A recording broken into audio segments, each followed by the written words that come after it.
So what's up? Kumusta? Ayos ba tayo dyan? So nandito tayo ngayon sa may Rusi Pulilan branch para sa update natin at available na nga po ulit dito. Marami silang unit na available ngayon ng Rusi Classic 250 Fi.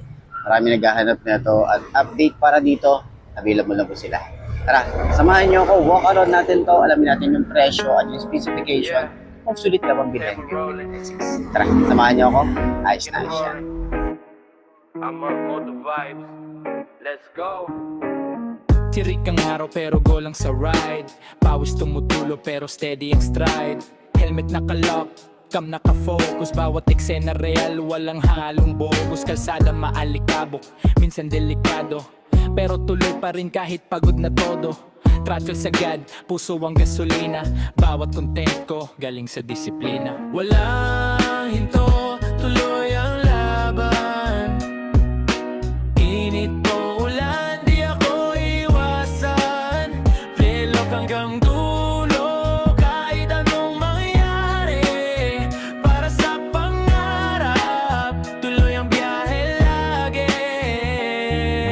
Review ng motor, bawat detalye binusisi. Specs at performance, lahat sinusuri. Hindi lang basta ride, may kwento sa likod. Bawat gasgas sa daan, aral ang dulot. Hindi madali ang buhay sa kalsada, minsan walang tulog. Pagod na katawan na, pero laban lang. Di po pwedeng huminto, kasi may nanonood, umaasa sa'yo. Walang hinto, tuloy ang laban. So ayun ang mga boss, no, available nga po dito ang Rusi Classic 250 Fi. Okay, sa lahat ng mga naghahanap ng ganitong motorcycle, classic bike, ito talaga pogi rin pagdating sa pagka-classic ang isang to. So halos wala ka na rin masyadong idadagdag dito no, konti na lang. Lagay ka ng saddle bag dito sa side, o kaya yung saddle bag, mas maganda kung saddle bag. Hindi ko required na ilagay yung top box dito, pero kung gusto niyo naman, pwede naman yan, pero para sa akin, saddle bag. Okay, para dito kabilaan. And then, syempre, naka-LED na rin yung ating headlight. Maganda yung kanyang gulong, no? Nakapang on and off road.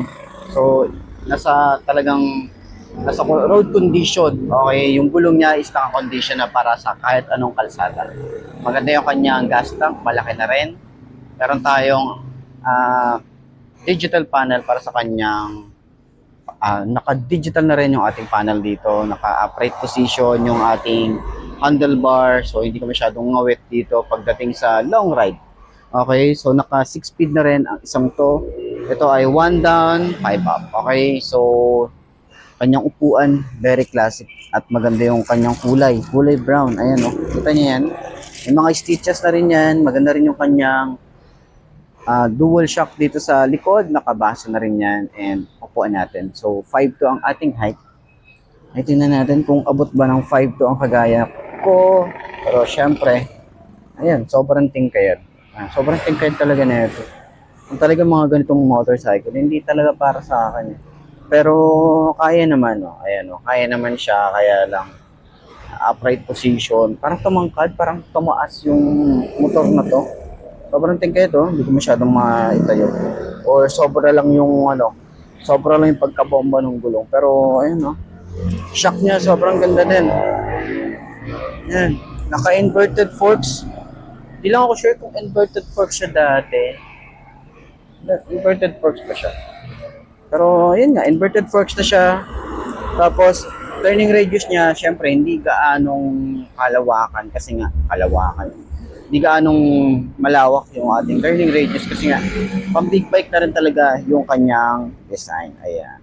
Sa upuan, okay, medyo matigas. Hindi siya ganun kalambot, no. Siguro nasa gitna siya. Okay. So, yun. Pero upright position, tinan nyo naman.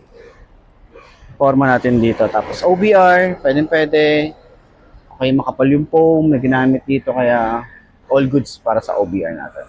So yan, sa tingin nyo, sulit ka ba ang presyo, yung forma ng Rusi Classic 250 Fi? Comment nyo naman yan. At okay, may iyang mag-comment dyan sa comment section, ano yung mga naging experience nyo, ano yung mga naging issue na ganitong motorcycle. Para at least sa mga willing bumili ng ganitong motorcycle, may consider nila kung ano ba yung mga naranasan ng mga consumer or user na legit talaga para dito sa motorcycle. So, yun lamang po at sana nakatulong tong video na to sa lahat ng mga gustong bumili ng ganitong motor. Okay? So, yun. Mabigat naman yung motor pero kayang-kaya naman talaga siya. Ayos.